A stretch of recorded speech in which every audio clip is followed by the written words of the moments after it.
One. Welcome to the Clifton Joseph podcast with my old heads talking basketball, Jude Kelly and Michael Solomon. And tonight, the Raptors in Game 5 came out flat like a bear that's been out there for like 4 days. I don't know what went down, the coach, the players. I don't know what went down. Welcome, gentlemen. Jude, what the fluck went wrong today? Just a horrible first quarter and an equally bad second quarter. We just came out flat, couldn't hit shots, a lot of turnovers. We had no energy. It looked like we were a half a step behind on everything, all the 50-50 balls, all the hustle plays, all the offensive rebound. We just didn't have it. Boston brought it tonight, give them credit. We didn't match their energy, and we're going to have to regroup and win 2 in a row now. Michael, we had talked in the last podcast about momentum and that we had momentum winning 2 in a row. Now we're into the stockyards now where we got to win another 2 in a row to advance from this. What the pluck went wrong? Like Jude said, we started the game very flat. And like I've been saying, we can't have Gasol in the lineup like that. He's not adding anything to the energy of these guys. He gets the ball and he passes it. He makes a drive, he can't finish the drive. We need to do something different. You can't keep doing the same thing over and over and expect a different result. Why in the world didn't he start Boucher? I thought that would have flummoxed Boston if he started Boucher with his energy, his length, his possibility of the three, and just his energy. The coach. Let's talk about the coach. Night Nurse Nick. How the pluck did he puck up tonight? Yeah, I don't know, CJ. Michael makes a great point. Paul Gasol is a liability on the court. Again, 0 points for the second time this series. He's reluctant to shoot. Even when he does shoot, the ball doesn't have a chance of going in. He's not rebounding. He's not defending. He is hurting us out there. And I think it would be a good move to, bring, Boucher in earlier, maybe start Serge and then bring in Boucher and let Gasol have garbage time minutes, because right now he is a liability and he's hurting us. Or more appropriately, ride the pine. Gasol tonight did 14 minutes, 0 points, 5 rebounds, 0 assists, 1 steal. That's ridiculous, Michael. Yeah, from your starting center, we need more than that. There's no way you can't play in a playoff game and getting that kind of production from your starting center. And furthermore, when you start a game like that, you're gonna have to burn more timers than you plan to. Just to get the guys going right, light a fire under them. It didn't seem like there was a fire under these guys at all. It's just there wasn't an external force to raise them up. We were flat from the get-go. It's almost a carbon copy of Game 1. It's like that old jazz tune, Flat Floozy. What of Nick Nurse? Now, he won Coach of the Year. Michael, you said in the last game he was playing scared, coaching scared. Is he into his heebie-jeebies? Has he hit a wall? Well, he's being very sort of conservative. He's not taking the risks and moves that he's been known for. Right? He has to find himself again. He has to find that Coach of the Year. Bring that Coach of the Year energy. Bring that Coach of the Year smarts to the game. OG Anunoby, 25 minutes, 7 points, 7 rebounds, 2 steals. Who on the Raptors tonight was your stellar player? I would say, Siakam had a decent game. I mean, he was in foul trouble. His best shooting game of the series, 5 for 9. I know he only got 10 points, but he looked aggressive out there. Van Fleet and it's nice to see Powell get back in double-digit scoring. We're going to need him because he has been underproducing all series. Matt Thomas played great. I think that those three guys have to see more minutes next game. But, judging from the body language from the Raptors bench after the game, they didn't look worried. They weren't like the old Raptors with their heads down and looking bewildered. They knew that they stunk out the joint, and now they have to win 2 in a row. Michael, you've always said that Night Nurse Nick, our coach, should utilize his bench more. What's your assessment bench-wise in how his rotations went? Bench came in too late. I mean, the bench came in fourth quarter, brought it down, but that's no indication of anything. I mean, the game was over by then. Once you bring in the bench and once you clear the bench, game is over. You're not helping the bench in any way to prepare for the next game by doing it like that. You have to bring them in early. You have to bring your energy guys in early. Like Powell comes in, he always brings energy. I don't think there's anyone on Boston that can stay in front of Powell once he puts that ball down. Drive it to the hoop, get him in foul trouble. Mm-hmm. Kemba Walker he had a field day. He could do whatever he wanted to do. Mm-hmm. Him and Tatum and Brown, they brought it tonight.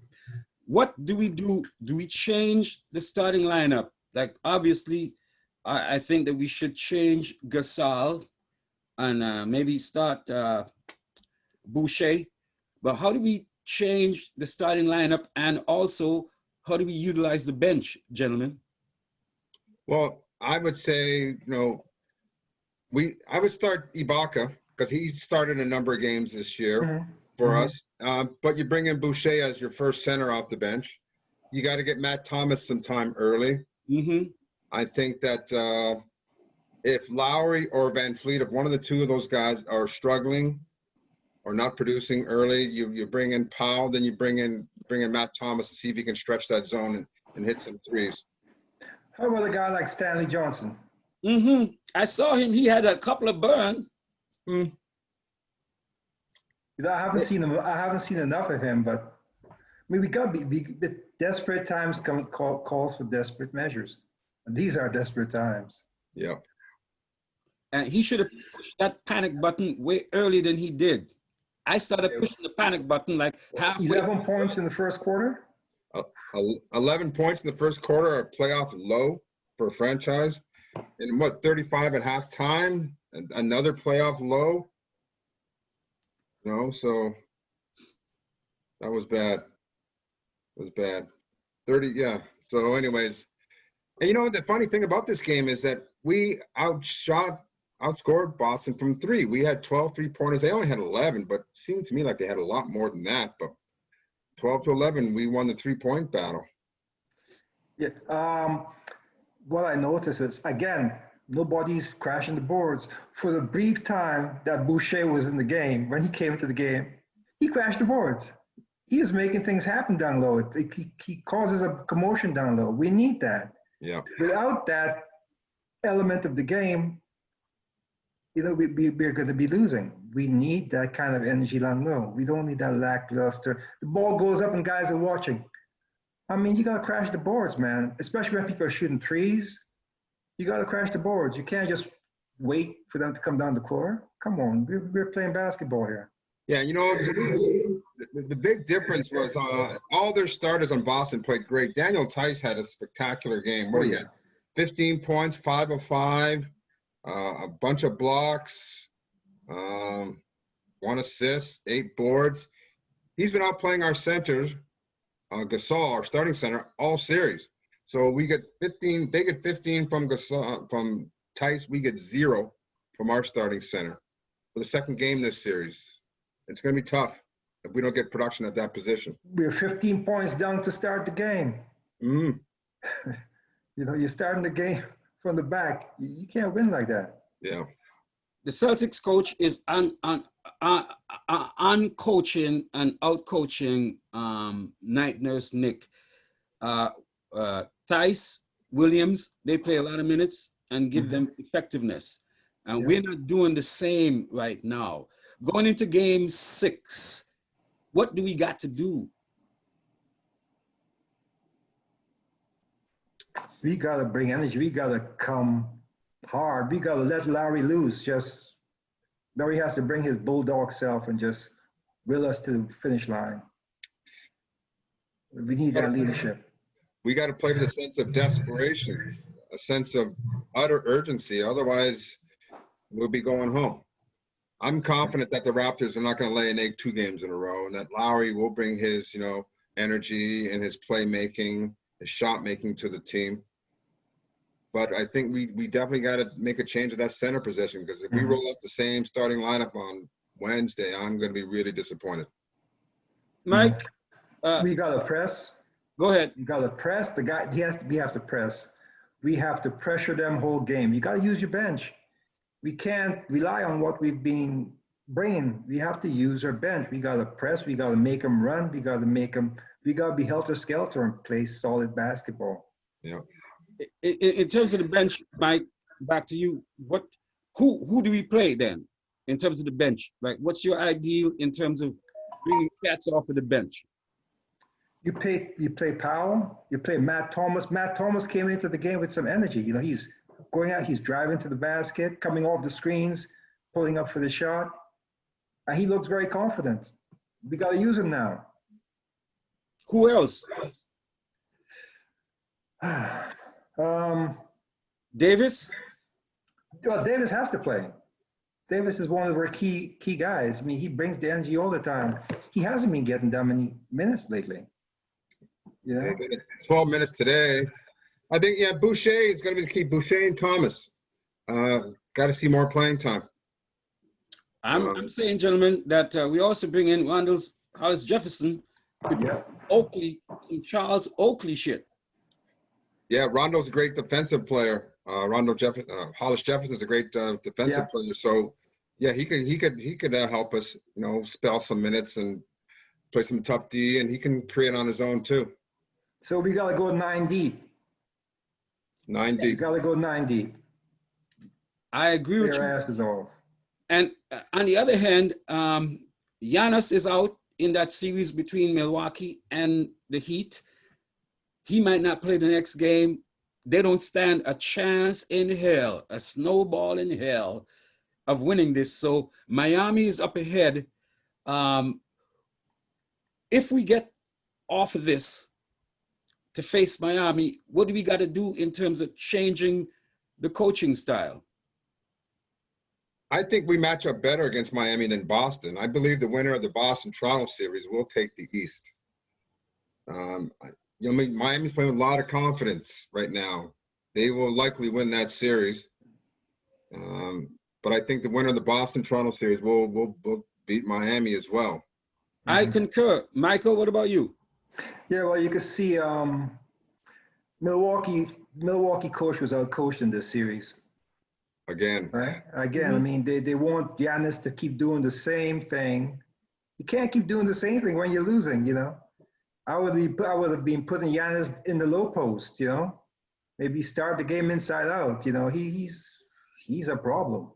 You got to use him differently. When it comes to situations like this, you can't do the same thing. You got to coach in the moment.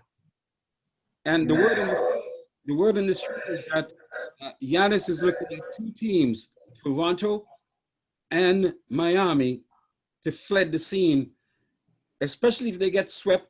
I think he's going to go, even if they offer him the Supermax deal. I don't think he takes that Supermax. No. I agree. No, he's going to want to win. Yep. I mean, the African connection is right here in Toronto. It sure I'm is. hoping that comes to something. Tell you the truth, I'd love to have Giannis. I don't know who we're going to give up, but I mean, we have enough pieces to unload. We have lots of good young talent, and the NBA knows this. What is going on with Nick Nurse? Maybe we should end it on this. Like, I just can't understand the way he's coaching the last couple of games. What is going on in that guy? Do we need to get him an Obuman from Old Road in Antigua to put some hex on him, to unhex him? We might need to do some of that. You know a guy? Yeah, I don't know. Nick Nurse, he has been very conservative with his play calling. At times, I mean, he's mixing up his own defenses, but he's got to use more guys on the bench. The guys that got us through the regular season, through the first round against Brooklyn, he's got to count on them again and let them play through some mistakes if necessary. But we need to go 9 deep, maybe 10, just to counter Boston's athleticism and their skill. Boston had a great game today. They were out there firing on all cylinders at both ends of the court. Full credit to them. But we can play so much more better. We have to match their energy from the get-go, and I think we'll be fine. Michael, Jude alluded to it, and I'll get to it. Hey, Jude, thanks. Boston played their asses off. To give them credit, they played an excellent game. I mean, I love that team, tell you the truth. They play like we used to play, and we play sometimes. And they're playing without Hayward. Is it just too much for the Raptors? Are they just much too much for the Raptors? You said something there, Clifton. Boston played like we played. I would love to play the way Boston is playing right now in terms of their energy, and these guys are bringing it. We got to bring it like Boston does, and they're running their offense. They're setting their screens. They're coming off. When they make their move, it's sharp and crisp. They score so many points going to the hoop. Pull up jumpers. I don't know why we can't match that. With the coach of the year, he has to figure a solution for us. They say it's a chess tournament between him and the Boston coach. Now, he gotta give me some checkmates, some checks. It's our move. Down the clock. Yeah. Jude, what does a coach have to do for the next game? Well, as we've been alluding to, he's got to change his strategy. He's got to play more players. He's got to have a short hook for Gasol. I mean, I would love it if Gasol didn't start and came in off the bench. I'd love it if he didn't even play. Yeah, exactly. So I think that's going to be his true test right there. Gasol has been hurting us. That's a easy fix. You start Ibaka, you bring Boucher in as your next sub, and then maybe you bring in Gasol and see if he can, add some energy. But he is the weak link in our starting lineup. Michael? Yeah, you can't win playing 4-on-5. Not in the NBA when guys are so talented. Mm-hmm. You can't win when your center is hesitant to shoot. He catches the ball. The first thing he's going to do is look to pass. Take advantage of broken plays. I mean, his head is not in the game. Yeah. It's definitely not in the game. Last podcast, we talked about the whole concept of momentum. You two have been in high-pressured situations, and we talked about that when you're winning. You win 2 in a row in the case of the Raptors, the last couple of games, and now you're on the other side, the flip side of the momentum, where now you're in the locker room saying, wow, we popped up. What do you deal with from your both experiences of that situation where you're losing, you've had a crushing loss, but you still are in the game? What's the idea and the headspace going into this game for the Raptors? You know what? You got to lock the players in the room. Let them figure it out. Let the players talk about it in the room. Let them look each other in the eye and say what we need to win. And all players? And then you let the coach come in and, and iron things out. Yeah, you know what? It's imperative that we win that first quarter on Wednesday. It's imperative that we match Boston's energy, that we get those 50-50 balls, that we offensive rebound, that we play the tough grinding defense that Toronto is known for. But it's imperative that we win and are ahead after that first quarter. We cannot come out flat like we did today. Otherwise, it's going to be a similar result. Thank you so much, Jude Kelly, Mike Solomon, 2 old heads talking basketball here in the Clifton Joseph podcast. The Raptors, mother skunk up the place, losing 111-89 to Boston. Boston is up 3-1. We are under the gun right now. We got to win the next 2 games in a row. We'll see you next time on the next podcast. This is the Clifton Joseph podcast. Please like, subscribe, comment, and coming soon, donate. Gentlemen, have a great evening. Good night, guys. You too. Good night, guys.